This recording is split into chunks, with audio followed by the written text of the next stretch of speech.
하나님이 사랑하시는 비산동교회 성도님들, 지난 하루 동안 평안하셨습니까? 오늘 우리에게 주시는 하나님의 말씀은 잠언 22장 1절에서 11절까지입니다. 하나님의 말씀을 함께 읽겠습니다. 많은 재물보다 명예를 택할 것이요 은이나 금보다 은총을 더욱 택할 것이니라.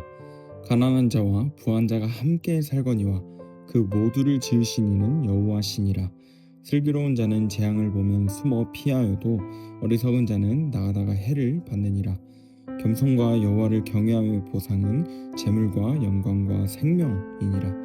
패역한 자의 길에는 가시와 올무가 있거니와 영혼을 지키는 자는 이를 멀리하느니라. 마땅히 행할 길을 아이에게 가르치라. 그리하면 늙어도 그것을 떠나지 아니하리라. 부자는 가난한 자를 주관하고 빚진 자는 채주의 종이 되느니라.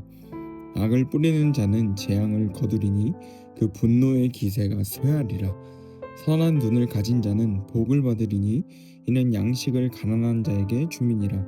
거만한 자를 쫓아내면 다툼이 쉬고 싸움과 수욕이 그치느니라.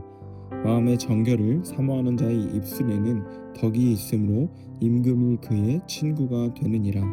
아멘. 기도하겠습니다. 사랑의 하나님 아버지, 오늘도 우리에게 잠언을 통해 지혜를 가르쳐 주옵소서.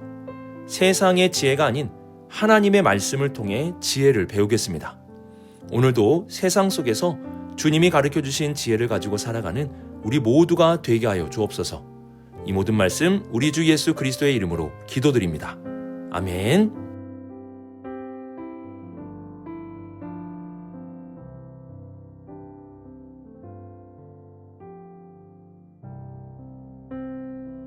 우리가 믿는 자로서 들어서는 안 될 말이 있습니다.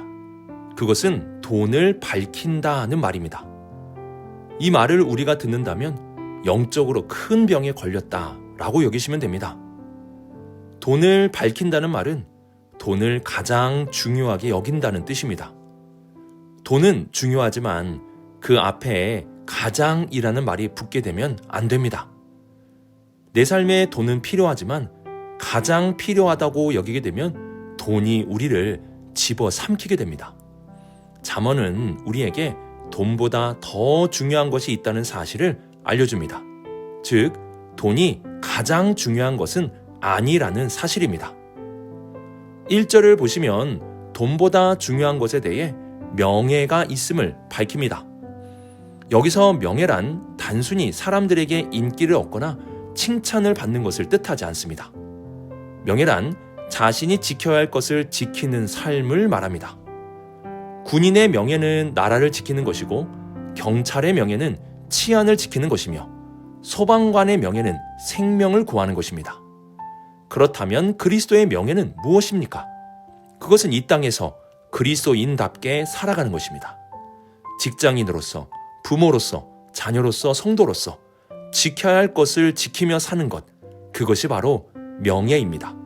이러한 명예가 돈보다 중요합니다. 또한 잠언은 은이나 금보다 더 중요한 것을 은총이라고 말합니다.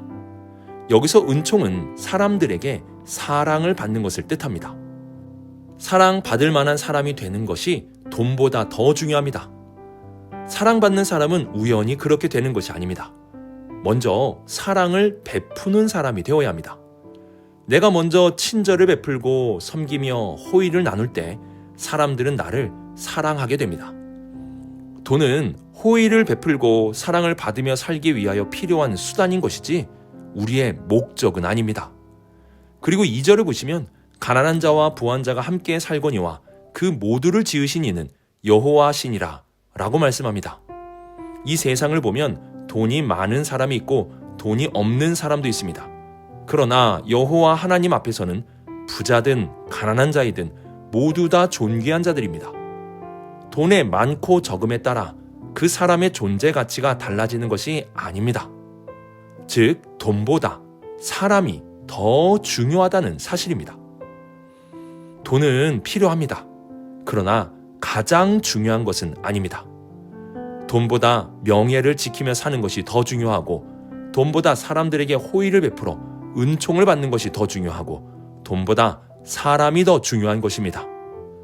돈을 소중하게 여기되 가장 중요한 것으로는 여기지 맙시다. 이 세상은 돈보다 더 중요한 것들이 많이 있습니다. 물질 만능의 시대 속에서 잠언의 말씀을 통해 물질을 가장 중요하게 여기는 것이 아니라 물질보다 더 중요한 것들을 찾아 살아갈 수 있는 지혜로운 우리 모든 성도님들이 되시길 주님의 이름으로 축복합니다.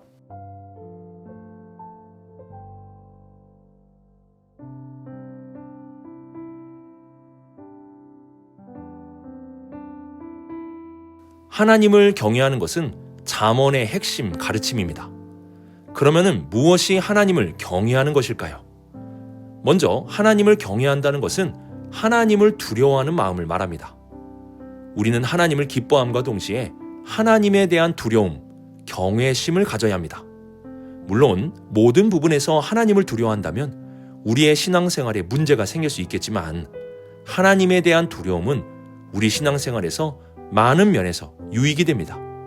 특히 우리가 죄를 짓지 않도록 도와주는 것이 하나님에 대한 두려워하는 마음입니다. 하나님은 죄에 대하여 심판하시고 재앙을 내리시는 분이십니다. 이를 알고 두려워한다면 우리는 죄와 멀어지는 삶을 살 수 있습니다. 그래서 하나님을 경외하는 자는 하나님이 죄에 대하여 재앙과 심판을 내리실 것을 알기에 죄의 길에서 멀리하며 살아가게 됩니다. 3절을 보시면 슬기로운 자는 재앙을 보면 숨어 피하여도 어리석은 자는 나가다가 해를 받느니라고 말씀합니다. 상식적으로 생각한다면 재앙이 일어나면 다 피할 텐데 이런 모습이 무슨 여호와를 경외하는 자의 모습일까 의문이 들 수 있는데요. 사실 여기에서 재앙을 피한다는 말은 재앙이 일어나는 순간이 아니라 재앙의 전조 증상을 말하는 것입니다. 예를 들어 하나님께서는 이스라엘 백성들에게 불순종하고 우상을 숭배하며 살아간다면 재앙을 내리시겠다라고 말씀하셨습니다. 이를 알고 두려워하는 자는 불순종과 우상 숭배의 길을 피하면서 살아가게 됩니다. 사람들이 우상을 숭배하면 하나님이 재앙을 내리실 것을 알기에 하나님을 두려워함으로 그렇게 살지 않는 것입니다. 또한 5절을 보시면 패역한 자의 길에 가시와 올무가 있을 것을 알기에 그 길을 가지 않는 사람이 여호와를 경외하는 자임을 말씀하고 있습니다. 하나님이 기뻐하지 않는 길에는 하나님께서 결국 가시와 올무와 같은 재앙을 내리실 것이기에 이를 알기에 그 길을 가지 않는 것입니다. 그리고 8절을 보시면 악을 뿌리는 자는 재앙을 거두리니 그 분노의 기세가 쇠하리라 라고 말씀합니다. 이 또한 악을 뿌리면 하나님께서 재앙을 내리실 것을 알기에 그 길로 가지 않는 자를 가리키는 것입니다. 하나님은 복을 주시는 분이시지만 재앙도 내리십니다. 이를 알고 죄의 길, 하나님이 기뻐하지 않는 길을 가지 않는 자가 바로 하나님을 경외하는 자라고 할 수 있습니다. 또한 4절을 보시면 겸손하게 사는 것이 여호와를 경외하는 것이라고 말씀합니다.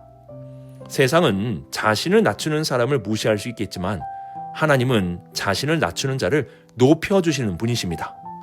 이를 믿음으로 자신을 낮추는 것입니다. 또한 9절을 보시면 선한 눈을 가진 자는 복을 받으리니 이는 양식을 가난한 자에게 줌이라고 말씀하는데요. 선한 눈을 가졌다는 것은 어떤 외형적인 모습을 말하는 것은 아닙니다. 도대체 선한 눈은 어떻게 생겨야 선한 눈이 되는 것입니까? 여기서 선한 눈이라는 것은 가난한 자들이 나의 눈에 보인다라는 것을 뜻합니다. 고통 중에 있는 사람들이 내 눈에 보이는 것입니다. 이러한 것을 볼 수 있는 사람을 선한 눈을 가졌다라고 말합니다. 여호와를 경외하는 자는 이러한 하나님의 눈을 가진 자들입니다. 지금 고통 중에 있는 사람들을 외면하지 않는 눈, 바로 그 눈을 가진 자들이 선한 눈을 가진 자들이다 라고 할 수 있습니다. 이렇게 여호와를 경외하는 자가 어떠한 자인지 잠언은 우리에게 알려줍니다. 여호와를 경외하는 자는 하나님이 복도 주시지만 죄를 짓는 자들에게 재앙을 내리신다는 것을 알고 죄의 길에서 멀어지는 자들이고 낮은 자들을 높여주심을 알고 오늘도 겸손하게 사는 자들이고 하나님의 눈을 가지고 고통 중에 있는 사람들을 돌보는 자들입니다. 오늘 하루도 하나님을 경외함으로 죄의 길에서 멀어지고 겸손하게 그리고 어려운 이웃을 바라보는 선한 눈을 가지고 살아갈 수 있는 우리 모든 성도님들이 되시길 주님의 이름으로 축복합니다.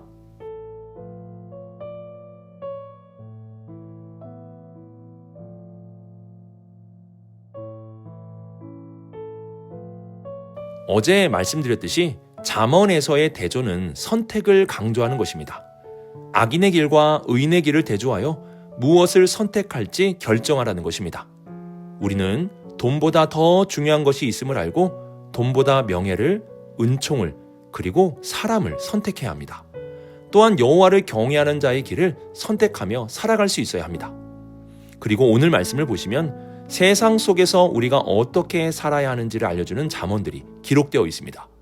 먼저 6절을 보시면 가정에서 부모가 자녀에게 마땅히 행할 길을 아이에게 가르치라고 말씀합니다. 그렇게 가르치면 늙어도 그것을 떠나지 않게 될 것이다 라고 알려줍니다.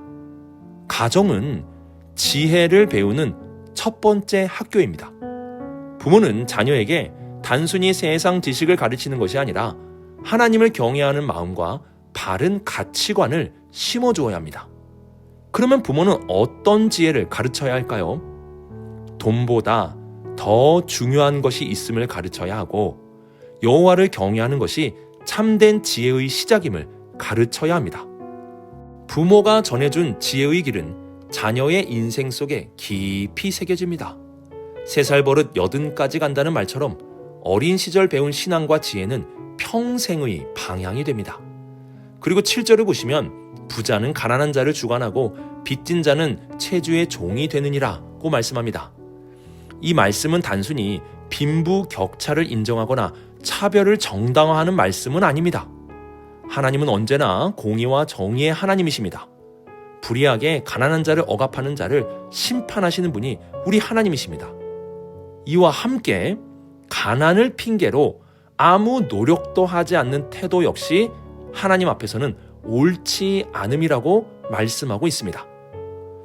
잠언은 가난함을 비관하며 살아가는 자들에게 그러면 종이 되어 살 수밖에 없다고 경고합니다.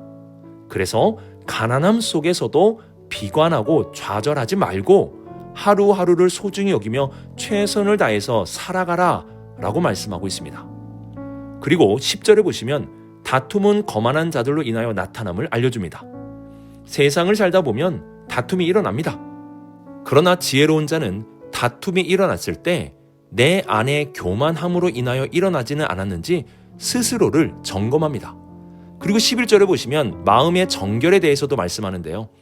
마음의 정결이란 단순히 죄를 짓지 않는 상태가 아니라 뜻이 갈라지지 않는 마음, 즉 변하지 않는 지조를 의미합니다.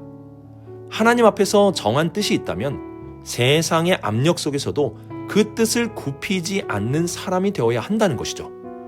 그런 사람의 말은 신뢰를 얻게 되고 사람들의 귀를 열리게 하며 심지어 권세 있는 자들조차 귀를 기울이게 됩니다. 이렇게 잠언의 지혜는 교회 안에서만이 아니라 세상 속에서 살아 움직이는 지혜가 됩니다. 오늘 본문은 우리에게 이렇게 가르칩니다. 가정에서는 자녀에게 지혜와 경외를 가르치고 삶에서는 비관하지 말고 성실하게 최선을 다하며 공동체에서는 겸손함으로 다툼을 피하고 신앙에서는 지조를 지키며 세상 속에서도 흔들리지 않는 마음으로 살아가라 라고 말합니다. 오늘 하루도 잠언의 지혜를 따라 가정과 일터와 세상 속에서 하나님을 경외하며 살아갈 수 있는 우리 모든 성도님들이 되시길 주님의 이름으로 축복합니다.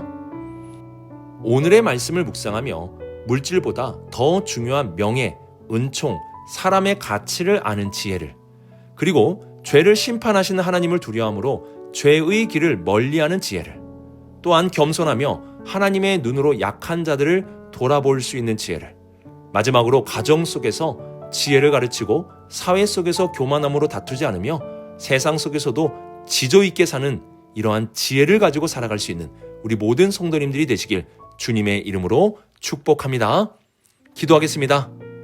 사랑이 많으신 하나님 아버지, 물질 만능주의로 가득한 이 세상 속에서 물질보다 명예가, 은총이, 그리고 사람이 더 중요함을 아는 지혜로 살아가게 하시고 하나님을 두려워함으로 죄의 길에서 멀리하는 지혜, 그리고 겸손함과 약한 자들을 돌아볼 줄 아는 지혜를 갖고 살게 하여 주옵소서.